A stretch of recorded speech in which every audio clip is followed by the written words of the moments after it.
మీరు నీళ్లు తేవడం అనేది చాలా గొప్ప విషయం. కానీ కాళేశ్వరం విషయంలో మీరే ప్రభుత్వ విప్పుగా ఉన్నప్పటి నుంచి, గెలిచినప్పటి నుంచి కాళేశ్వరానికి కూలేశ్వరం అని పేరు పెట్టిందే మీరు.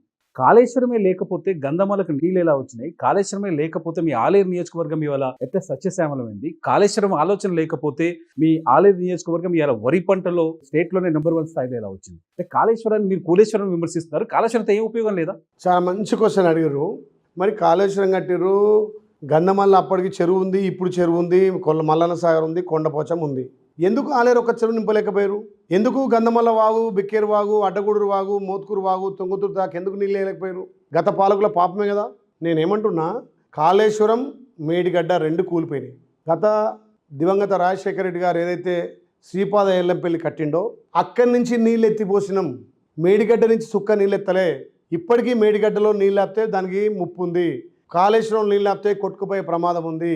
నీ కాళేశ్వరం, నీ మేడిగడ్డ నుంచి సుక్క నీరెత్తకున్నా శ్రీపాద ఎల్లంపల్లి ప్రాజెక్టు గతంలో కాంగ్రెస్ పార్టీ కట్టింది కాబట్టి అందులో నుంచి నీళ్లు లిఫ్ట్ చేసి ఇవాళ బస్వాపూర్కు నీళ్లు పోతుంటే ఆ బస్వాపూర్లో కాలువ అడ్డం కట్టి అక్కడ ఒక షెటర్ వేయించి నేను ఆలేరు వాగు నీళ్ళు తీసుకుపోతున్నా, గంధమల్ల వాగు నింపుతున్నా.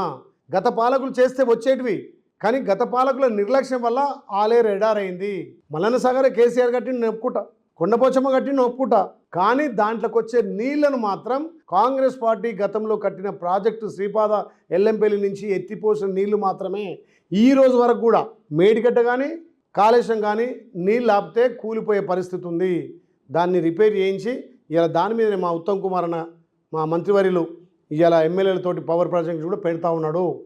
ఏ రకంగా ఉంది వాళ్ళ దుష్ప్రచారం. మన కేటీఆర్ అహో ఇహో అని పోయి చూసి అధికారం ఉన్నప్పుడు ఇంట్లో పండుకుండు. అధికారం పోయినాక కేటీఆర్కి ఎట్లుందంటే హరీష్ రావు కేటీఆర్కు వాళ్ళ కష్టాలు ప్రజల కష్టాలు అనుకుంటున్నారు. కానీ మా ప్రభుత్వం, మా ముఖ్యమంత్రి ప్రజల కష్టాలే మా కష్టాలు మేము అనుకుంటే కేటీఆర్ కష్టాలు, హరీష్ రావు కష్టాలు ప్రజల కష్టాలని తిరుగుతున్నారు. అధికారం పోయిందనే దాంతో అక్కస్తో తిరుగుతున్నారు. మీ ప్రభుత్వం ఒక నిర్ణయం తీసుకుంటుందా, ఇంకా కాళేశ్వరం ఉపయోగపడదు, దానికి పెట్టిన ఖర్చు వేస్ట్, దాంట్లో నీళ్ళు నింపలేము, దాన్ని రిపేర్ చేస్తారా లేకపోతే వదిలేస్తారా? తప్పకుండా కేసీఆర్ పైసలు కావు, కేటీఆర్ పైసలు కావు, హరీష్ రావు పైసలు కావు, ప్రజాధనం అది. తప్పకుండా దాన్ని వ్యర్థం కాకుండా దాన్ని నిపుణులతోటి సూచనలు సలహాలు తీసుకొని మేడిగడ్డను కాళేశ్వరాన్ని తప్పకుండా పురోగతిలోకి తెస్తాం.